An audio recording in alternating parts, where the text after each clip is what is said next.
the state of New Jersey at a high school. Coach Lisk, good afternoon, and how are you today? I'm fine, thank you. I'm glad you people are here today to find out a few things. Well, it's certainly a pleasure to be with you today, Coach Lisk, and have a history lesson on both Plainfield High School, your life and your family, and certainly on the Cardinal swimming program, which was one of the most successful programs in the history of the state. When you think of the Plainfield High School swimming program, again, we were the first program in the state of New Jersey to have an indoor pool. We're a program that has existed for over 90 years. In the 90 years of the program, we've only have had 7 men to coach the swimming team at Plainfield High School. The most notable early coach was Henry Banta, who served as the swimming coach at Plainfield High School from 1924 until 1934. He was followed by Coach Lisk, who we're interviewing today, from 1934 till 1966. Coach Lisk, of course, was followed by Dick Kern, who was extremely successful in his 3 years, and Dick Kern produced a 29-11-1 record. Coach Kern was followed by Lou Weinseidler, who's recently retired from the Plainfield Public Schools and coached the program for 26 years. And the current coach is James Smith, the current coach of Plainfield High School. Coach Lisk, the natatorium is named after you at Plainfield High School. During your career at Plainfield High School, you won 277 swim meets, you lost 84 and tied 2. Give us some of your thoughts, Coach, on your experience as the high school swimming coach, and we'll certainly get to your teaching experience also. Well, as far as my coaching career is concerned, we started in an old pool, Plainfield High School. It's a 20-yard pool, not a 20-meter pool. And we were very fortunate in Plainfield to have a pool. Not too many schools have pools. Plainfield High School, as was noted, was one of the first schools in the state with a pool. And having a pool in school, naturally, it was easy for us to get into the pool right after school. Right after the last class, we went right in the pool. We had the pool for the rest of the afternoon. Whereas at the present time, many schools do not have such luxury. They have to go to some Y and practice the Y, and the Y apportions certain times for them to participate. We were very lucky at Plainfield High School to have a pool in the school. Coach, you weren't born in Plainfield and you're not an alumnus of Plainfield High School. Can you give us a little bit about your background, where you were born, and what got you to Plainfield High School? Well, I was born in Cleveland, Ohio, way back in 1910. And we moved to New York City, and I swam for George Washington High School. And that school had 2 pools, one for the girls, one for the boys, 2 25-yard pools. So those 2 pools in the school had a lot to do with the success that George Washington High School had in competitive swimming. And George Washington High School had great swimmers years ago, and I remember the league, it's called the PSAL League, Public School Athletic League, and George Washington High School, one of the tops year after year. From there, after graduation, I went to Lafayette, and I swam for Lafayette College, and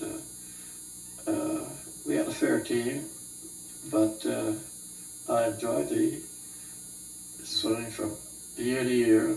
At the last year, I was very fortunate to be named the captain of the swim team.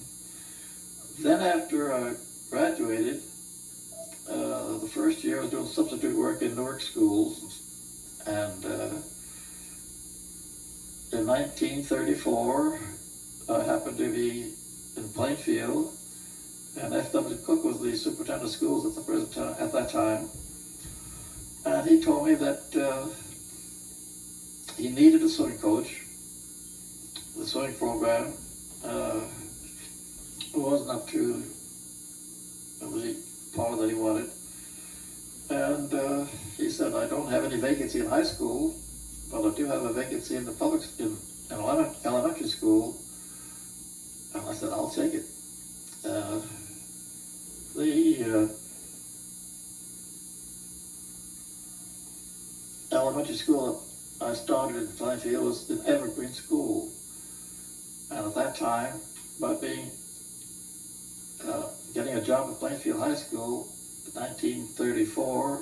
I was the first male elementary school teacher in the history of Plainfield. And I, of course, had to go to the high school in the wintertime and coach swimming there. But that was the beginning of my swimming career at Plainfield. Coach, can you tell the audience how much you were paid to be the swimming coach in 1934? Nothing. Zero. Nada. When you began as the swimming coach at Plainfield High School, there were some other great coaches who were having storied careers. Can you just discuss some of those coaches and the sports that they coached? Gentlemen like Hub Stein, gentlemen like Howard Bergier. Can you just touch on the fact that you taught with and coached with many of the greatest coaches in school history? Well, I was in the math department, and the people mentioned, like Hub Stein was the head of the physical ed department. And the physical ed department, they had Cliff Cook, Howard Bergier, and Bill Brand. Those gentlemen took care of the phys ed department. I was in the math department, so the only time I would meet them would be whenever the coaches got together at the end of the season. Coach, early on, Plainfield experienced a lot of success under your tutelage with the swimming program. We were 1954 Union County champs. 4 times we were runner-up in Union County. And also in the state meet, 6 times we were runner-up in 31, 1932, 1945, 1952, and 1966. But there's a story that discusses the issue of the Union County meet, how it started, and the fact that it was canceled for many years. Could you touch on that subject, sir? Well, I believe I started the Union County Championships. At that time, Pingree and Westfield and Plainfield were the teams that were involved in Union County. And our first Union County Swim Championships was held at Rutgers. And after we held it for 2 years, I think Pingree won the first one and Westfield won the second one. And when it came to the third year, the other 2 coaches decided not to hold the championships, and the reason was that they said we were too powerful that third year, and which I thought was not proper, because they said, well, now this third year, they said we had meets with Plainfield High School, and you beat us home and home, home and home, and it wouldn't be much of a Union County championship. But I was concerned about the boys. In other words, it would have been very nice for my boys to earn a few more medals. Their boys won medals last 2 years. Why should my boys win some medals this year? But the Union County Championships stopping at that particular time. The Union County Championship stopped for approximately 6 years, and during that 6 years, you were something like 66 wins out of 67 meets. You had 2 very long winning streaks. Could you discuss those winning streaks for us, Coach? Well, again, way back, we were very fortunate in Plainfield High School. We had a pool. We had plenty of time to practice and plenty of time to work out. That's one good reason why we were so successful. We had a streak at one time, as I recall. We won something like 37 or 38 meets. And then one of our very good swimmers was sick. He couldn't swim in that one particular meet we had with Columbia High School. We lost that one in the last relay. But then we had a home and home, so we had them once again back in Plainfield, and we beat them. And we won in another streak of about 37 to 38 meets. So if Wade Thompson had been well the first meet, we would have had something like 68 meets in a row. But we call 67 out of 68, and I think that's pretty good anyway. You had many undefeated seasons, Coach. You went through a streak of 11 years where you were undefeated at home. You also had a streak from 1946 until 1954 where you were 82, 4, and 1. If you were to think of a particular team or a particular era during your 32 years as coach that was extremely successful. Would there be any particular team that would stand out in your mind, or any particular era of a team that would stand out in your particular mind? Well, naturally, the teams that won all those meets at that one particular time, we call it the golden age of swimming at Plainfield High School, when for about 5 or 6 years we were doing an incredible job, you know, in wins and losses. So that would be about the time I would consider the best years of swimming as far as my coaching is concerned at Plainfield High School. Very few people, Coach, know that when you retired in 1966, again, you had an all-time record of 267 wins, 84 losses, and 2 ties. At the point of your retirement, you were the all-time winningest coach in the state of New Jersey. Some gentlemen have gone on to replace you as the all-time winningest coach, but you still stand in the top 10 all-time. Can you discuss for us some of the All-Americans that you had who helped you to certainly win 267 wins? Well, years ago, if your time, the way the All-American kids were selected, if your times were in the top 20 in the country, you made the All-American team. And we had, offhand, I forget, about 10 or 12 boys that their times warranted them being in the All-American category, and that's how they got to be on the All-American team.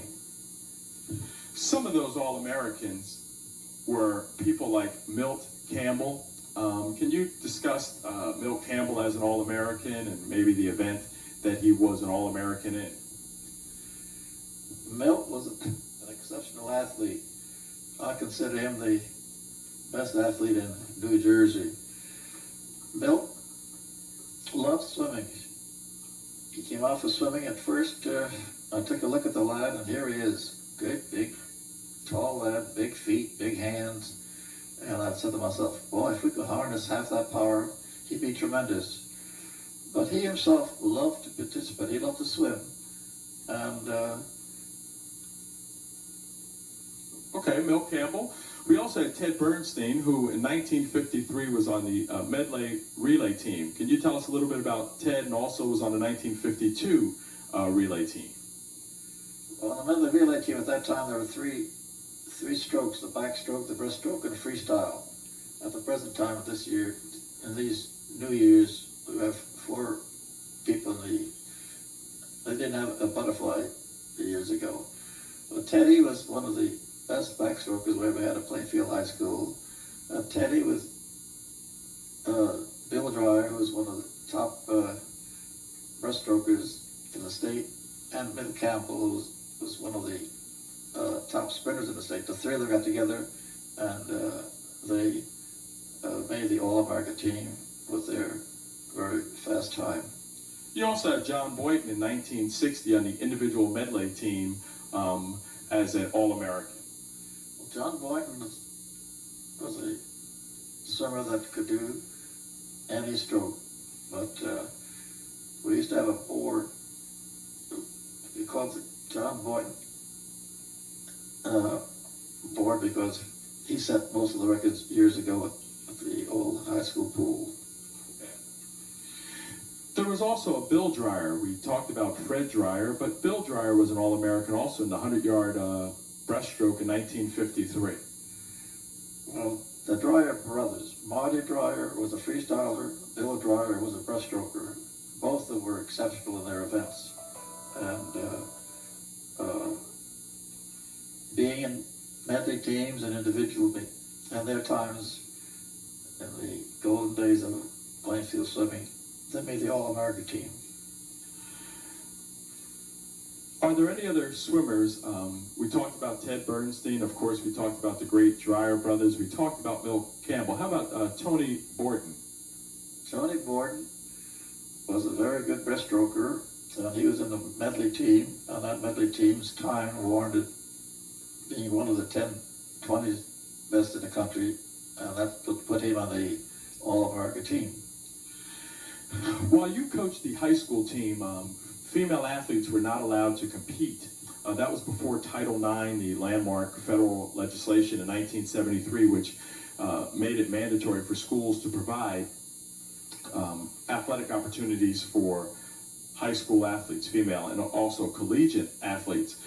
Have you ever seen, or did you ever see, Coach, during your tenure, any great female athletes who, if they were able to swim on a team, maybe would have been great swimmers for you? No doubt about that. A girl by the name of Susie Parker, at Plainfield High School, was really an exceptional swimmer. At that time, the girls were not allowed to participate in any sports, but if she was able to participate in swimming, here's a girl that could do 55 flat for 100 freestyle, and I couldn't use her. She worked out with the Scarlet Jets with Frank Elm at Rutgers, and her mother came to me one time and said, Mr. Leslie said, all right for Susie to practice with your team. I'm tired of traveling back and forth to New Brunswick every day. And I said, sure, she could work with us. Well, Susie did practice with the high school team, and she was so good that she was able to be, I would say, if I had 10 flights of swimmers swimming sprints, she would be in the second flight. That's how good she was. Often, Coach, over the years, even though Plainfield did not win a state championship under your tenure, but many times finished in the top 3 or 4 in the state, you had individuals win all state honors in almost every single event in the swimming meets. Can you just talk about some of those swimmers and the events that maybe they were all state in? Well, I can't begin to name because there are quite a few of them. You see, in swimming we have quite a few events. We have freestyle, 50-yard freestyle, 100-yard freestyle, 200-yard freestyle, 400-yard freestyle. Backstroke, we have 100-yard backstroke, also in medley teams. Breaststroke, 100-yard breaststroke, and diving. In Plainfield High School, we have won championships in every single swimming event and diving event on the program. I know Dick Loiseau was one of your early all-state performers, and I believe he still swims today. Can you talk a little bit about Dick? Dick is in the master's program at the present time. That's one of the things that I'm very proud of as far as I'm concerned. I know we have 5 boys at the present time in the 70s, close to 80, and they're still participating in swimming and doing exceptionally well. In fact, Dick Loiseau, he's close to 80. He is rated in the master's program as one of the 10 best freestylers in the world. Joe Kurtzman, a breaststroker, is rated the top breaststroker in the world. So these boys that are still swimming, I'm very proud of them.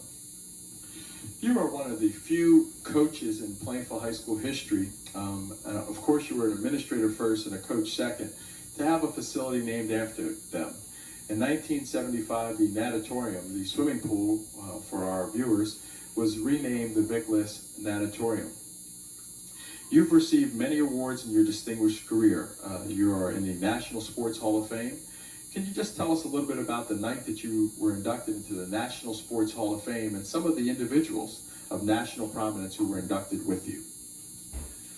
Well, inducted in my class in the National High School Sports Hall of Fame.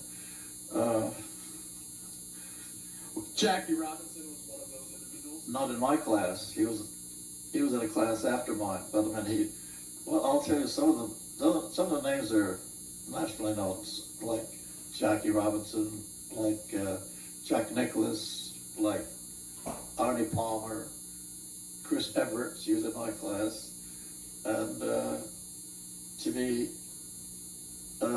nominated or inducted into the National Hall of Fame, you're screened very carefully by 3 committees from all over the country, and I'm very proud that I made this particular Hall of Fame. Coach, what were you inducted for? What were you inducted to the Hall of Fame for? Well, there are 4 categories to be inducted. You have to be an administrator. This is interscholastic. Player, coach or an official. And I was in the officiating business for quite a few years. Because of what I did in officiating over the years, put me into the National Interscholastic Hall of Fame. In swimming, I did a lot of swimming over the years. I know that I did over 4,000 dual meets in swimming. That's just one of the things. But I did 50 years of officiating in the NCAAs, not consecutively 50, but most of the 50 years there. And being in, the background of swimming and the officiating end of it put me into this Hall of Fame. You wear a very nice ring on your left hand, Coach, and you're one of the few people in the country who have that particular ring. What were you given that ring for, and how many individuals wear that ring? Periodically, in the swimming world, they select coaches from all over the country for whatever they did in the sport of swimming. And in 1985, I was one of the 5 in the entire country to receive this award, and I'm proud of that. Coach, on a personal note, you have a couple of children, many grandchildren, many great-grandchildren. Would you like to just discuss with us your children and bringing them up and some of the things that you've lived through personally, as we can give a tribute to tragedy never sets anyone back, it just can make you stronger? Well, I don't know the tragedy or not, but when I was 8 years old, my dad and I were traveling from Cleveland, Ohio to Marmalade, Ohio to visit some friends, and the train just left the outskirts of Cleveland. It was derailed, and several cars were toppled over, and I was in one of those cars, and I woke up in the hospital, and the leg was so crushed that they couldn't save it, so I lost my left leg.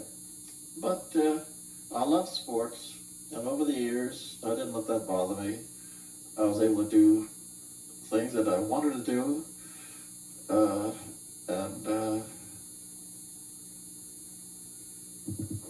Also, Coach, you have a couple of children. Can you tell us a little bit about your children and the journey to raise them? Well, I have a wonderful family. 3 wonderful kids. My oldest daughter, Nancy, and my boy, Pete, and my youngest daughter, Barbara. All 3 of them are great kids. Nancy's doing very well in her line of work. Pete, of course, is quite an athlete. Plainfield High School is all-state quarterback, and he played for Penn State. He was recruited as a quarterback. He played there for 4 years. Also, Pete,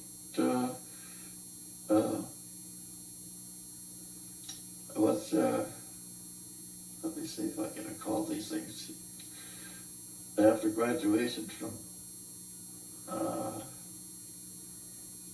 Penn State, he played pro ball for 12 years. He played something like 6 years in the National Football League and about 6 years in the Canadian Football League. So he had 12 years of pro ball. And at one time he set quite a few records in passing up in the Canadian League. Just lately they were beaten by Wally Moon and by Doug Flutie, but Pete held the records prior to those 2 gentlemen.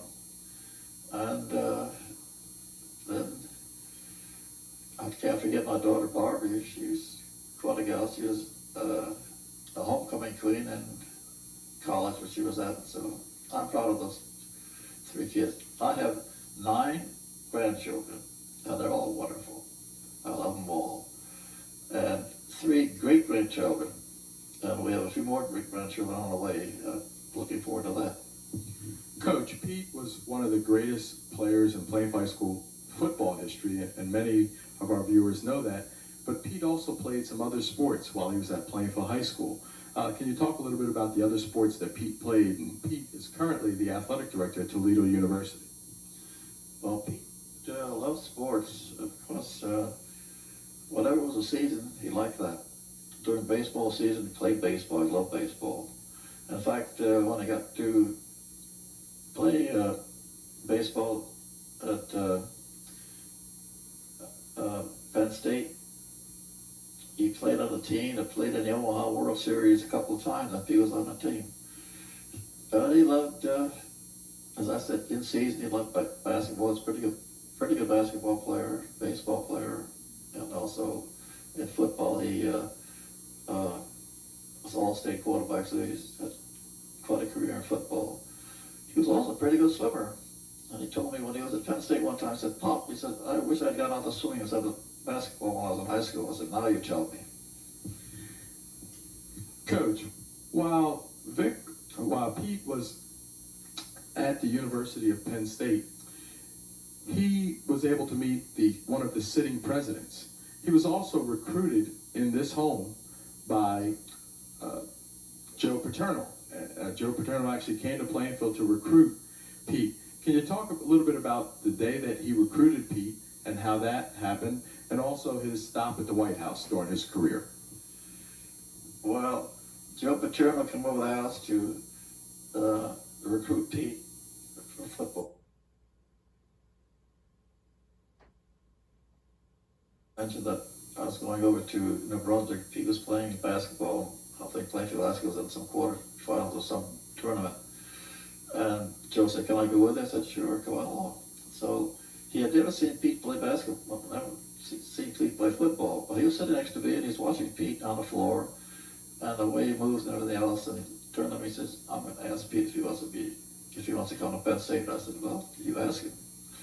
And so when we came home after the ball game, Joe was talking to Pete, said, "Pete, I'd like you to come to Penn State." Pete looked at me and I looked at him. I said, "Pete, it's your job. It's your call. If you want, or it's up to you," because Pete was recruited by quite a few schools, but we didn't let Joe know that particular night, but we did call him the next day, and Pete told him that he'd like to go to Penn State. While Pete was at Penn State, he had a pretty distinguished collegiate career. And can you talk a little bit about those highlights of that career, and certainly his visit to the White House and meeting John F. Kennedy?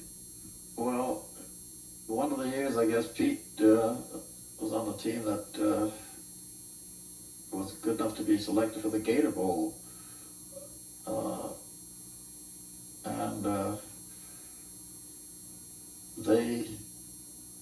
The team stopped at Washington, and President Kennedy, who loved sports very much, especially football, he had the whole team at the White House, and Pete has a picture of Pete with President Kennedy, and that's one of the things that he cherishes. As we look around your walls, we see many great awards and plaques. The New Jersey Interscholastic Athletic Association honored you with its Sports Award on May 12th of 1979.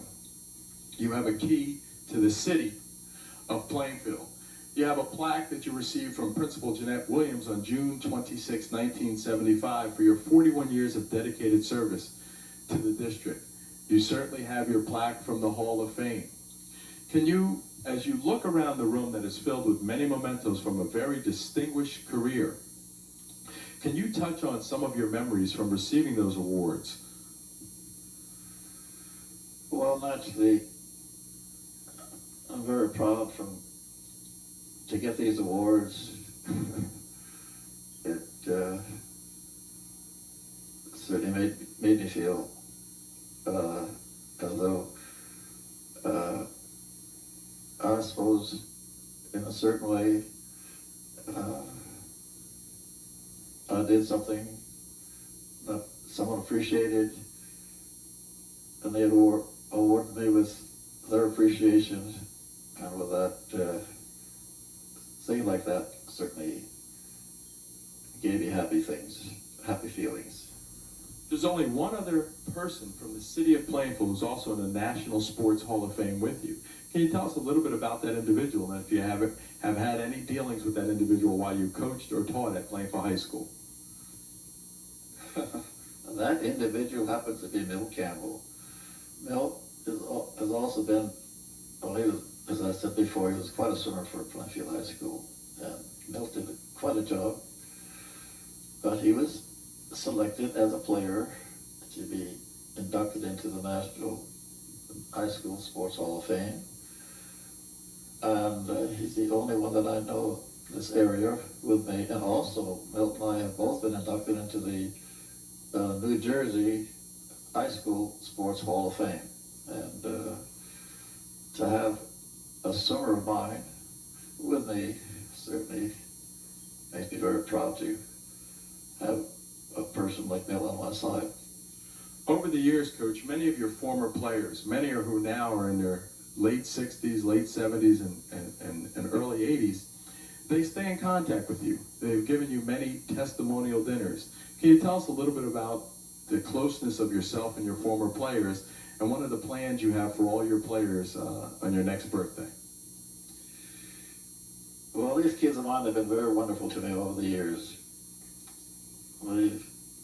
As I look back, I know that they gave me 5 dinners. 5 dinners, can you imagine that?